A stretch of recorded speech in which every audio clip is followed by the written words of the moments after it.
یہ بہت ضروری ہے سمجھنا کہ ویجیلنٹ ہونا، چوکس ہونا اور ایک ویجیلنٹی میں، ویجیلنٹ ہونا اور ایک ویجیلنٹی میں بہت زمین آسمان کا ایک میسو فرق ہے۔ ویجیلنٹی کیا ہے؟ ویجیلنٹ یہ ہے کہ آپ جب کسی برائی کو دیکھیں، کسی ظلم کو دیکھیں، تو آپ ایک جمہوری طریقے سے، پرامن طریقے سے آپ اس برائی کا خاتمہ کریں، احتجاج کریں۔ اگر آپ دیکھتے ہیں کہ غریب ہے، جس کو اسپتال میں ایک بیڈ نہیں مل رہا ہے، جیسا کووڈ کے دوران ہوا تھا، تو اس کو مدد کرنا وہ ویجیلنٹ ہے۔ اگر ہم دیکھتے ہیں کہ ہمارے معاشرے میں، ہمارے محلے میں ایک شوہر ہے جو اپنی بیوی پر تشدد کرتا ہے، مار پیٹ کرتا ہے، تو اس کو روکنا، یہ ویجیلنٹ کی نشانی ہے۔ اگر کوئی بچے ہیں جو علم سے، تعلیم سے محروم ہو رہے ہیں، تو اللہ نے آپ کو قابل بنایا، تو آپ ان کو علم کی شمع ان کے لیے روشن کر رہے ہیں، وہ ویجیلنٹ ہے۔ مگر ویجیلنٹی وہ لوگ ہو جاتے ہیں جو یہ سمجھتے ہیں کہ ہمارے پاس ایک طاقت آ گئی، ایک موب کلچر کو اپنا لیں گے، اور ویجیلنٹی بن کر اپنے مقاصد کو تکمیل کرنے کے لیے، اور وہ مقاصد میں نہ برائی کو برائی مانتے ہیں، نہ ظلم کو ظلم مانتے ہیں۔ تو یہ بہت ضروری ہے کہ ایک ویجیلنٹ میں اور ویجیلنٹی میں اس فرق کو محسوس کیا جائے، اور یقیناً جب تک ہم اپنے دل میں برائی کو برائی نہیں مانیں گے، ہم جب تک اپنے دل میں، اپنے سوچ اور اپنے فکر میں ظلم کو ظلم نہیں مانیں گے، ہم یہ ویجیلنٹ نہیں ہو سکتے ہیں۔ تو یقیناً یہ ایک بہت بڑا چیلنج بھی ہے، مگر آپ کو اور ہم تمام کو، نوجوانوں کو، یہ چیلنج قبول کرنا پڑے گا۔ اور اکثر ہم دیکھتے ہیں کہ بھائی ویجیلنٹ کیوں نہیں ہے، آپ چوکس کیوں نہیں ہے؟ تو بولتے نہیں، مجھے روزمرہ کے میری مصروفیات ہیں، مجھے کمانا ہے، مجھے اپنے زندگی کے ضروریات کو تکمیل کرنا ہے۔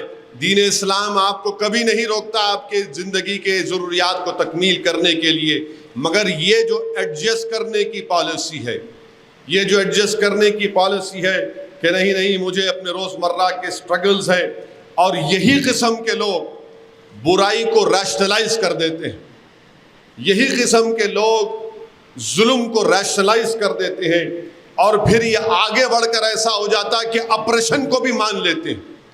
اور جو اقتدار کی کرسیوں پر جو لوگ بیٹھ کر ظلم کرتے ہیں، وہ کہتے ہیں نہیں، وہ یہ ظلم نہیں کرے گا تو کیا کرے گا پھر بتائیے آپ۔ تو یہ اس مزاج سے بھی ہم کو بچنے کی بہت ضرورت ہے۔ اور پھر ہم دیکھتے ہیں کہ بعض لوگ ظلم کرنے والوں کے ساتھ، برائی کو پھیلانے والوں کے ساتھ کمپرومائز کر لیتے ہیں۔ تو اس لیے بہت ضروری ہے کہ یہ جو سمجھوتا، اگر ہم حالات کے ساتھ سمجھوتا کر لیں گے، اکثر دیکھتے ہیں کہ لوگ جسٹیفائی کرتے ہیں حالات سے سمجھوتا کر لو۔ میرے بھائی، حالات سے سمجھوتا نہیں، اللہ کی رسی کو جو قوم مضبوطی سے تھام کے رکھتی ہے، حالات ان کے لیے بدل جاتے ہیں۔ جو لوگ ظالموں سے کمپرومائز کر لیتے ہیں، جو برائی کو برائی نہیں سمجھتے اور ایڈجسٹ کرنے کی بات کرتے ہیں، تو پھر بربادی ان کا مقدر بن جاتا ہے۔ مجھے یہاں پر سن 57 کی جنگ آزادی کے وہ دو ضعیف خاتون کا قصہ یاد آ رہا ہے کہ جب انہوں نے اس وقت کے غازیوں کے ساتھ مل کر انگریزوں کے خلاف لڑائی لڑی، دو ضعیف خواتین تھے، اور جب یہ خواتین اپنے ہاتھ میں نہ ہتھیار، بس کڑھاڑی یا تلوار لے کر نکلتے، تو جو مسلمان فوج تھی تو وہ کہتے تھے کہ اماں رک جاؤ، ابھی ہم ہتھیار لے کر آتے ہیں، ابھی ہم گولیاں لے کر آئیں گے، ابھی اور لوگ آئیں گے۔ مگر یہ خواتین اس کو برا مانتی تھیں، ظلم کو مانتی تھی، یہ ظالم ہے، یہ ظلم کر رہا ہے، ظلم کے خلاف۔ تو یہ خواتین نکل کر ان فوجیوں کو کہتی کہ جب ہم نکل گئے، ہمارے ہاتھ میں کچھ نہیں ہے، تمہارے ہاتھ میں ہتھیار ہے، تم نکلو۔ وہ ان کو، اگر انگریزی کا رائٹ فل ورڈ استعمال کر رہا ہے، کہ ان کو پرووک کرتے تھے کہ نکلو، کیونکہ وہ دو خواتین اپنی اس بات کو مان چکے تھے کہ ظلم ہے، یہ برائی، ہم اس کا مقابلہ کریں گے۔ وہیں پر مجھے آپ جانتے ہیں کہ ٹونک راجستھان میں مسلمان نکلے، 4000 غازی نکلے، اودے رنگ کا انگ رکھا اور ہری رنگ کی پگڑی باندھ کر، امامہ باندھ کر لوگ نکلے، انگریزوں سے مقابلہ کیے۔ ان کے پاس ہتھیار نہیں تھا، مگر ایک عزم تھا، حوصلہ تھا کہ ظلم کر رہے انگریز، یہ برے ہیں، یہ برائی کو پھیلا رہے ہیں. انہوں نے اپنی جانوں کو قربان کر دیا.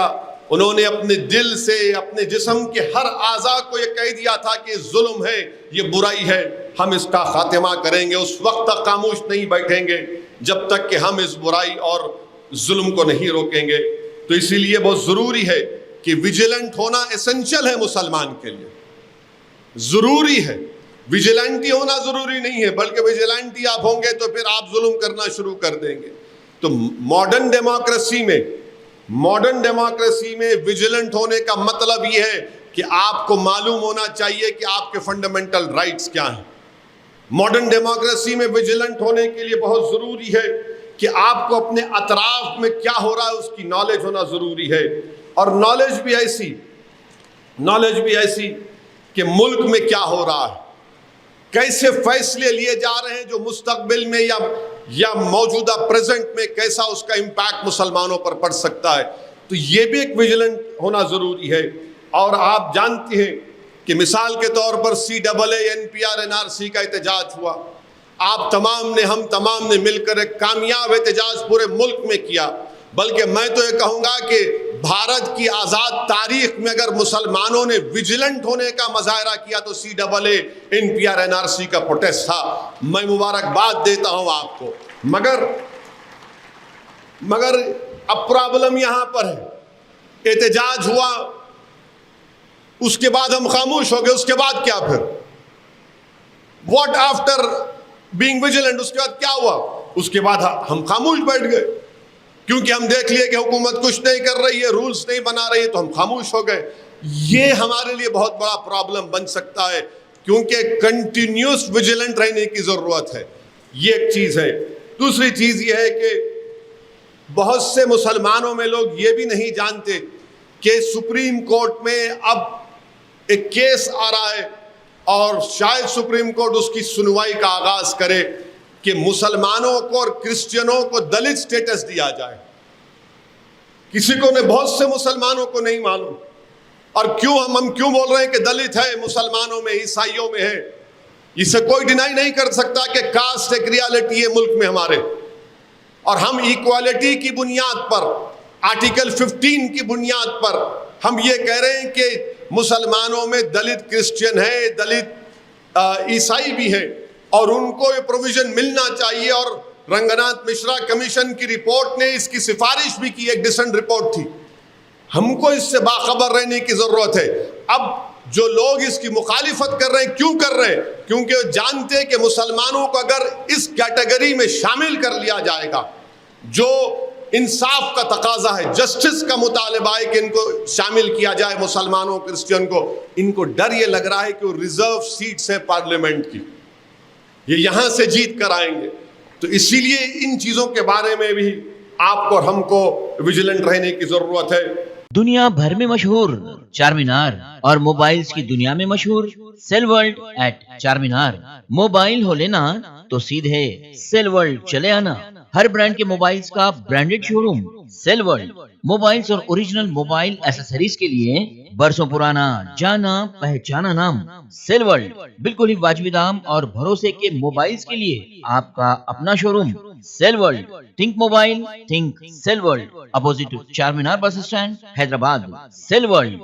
گردوں کے مریضوں اور ڈائلسس پیشنٹس کے لیے خوشخبری. بیویل herbal health care GMP approve اور ISO certified. 100% herbal, no side effect. ملک و بیرون ملک ہزارہ مریض شفا یاب ہو چکے ہیں. بیویل ہربل ہیلتھ کیئر میں جڑی بوٹیوں سے تیار کی جانے والی دواؤں سے تمام امراض جیسے ہر طرح کا کینسر، TB، گردے اور پتے میں پھتری، ایڈز، برین ٹیومر، دل کی نالیوں کا بند ہو جانا، لیور کے امراض، تھائرائیڈ، بواسیر، ڈائبٹیز، جنسی امراض، جوڑوں کا درد، فالج کے علاوہ دیگر امراض کا مکمل اور زنانہ مریضوں کے لیے علیحدہ لیڈی ڈاکٹر کی بھی سہولت ہے.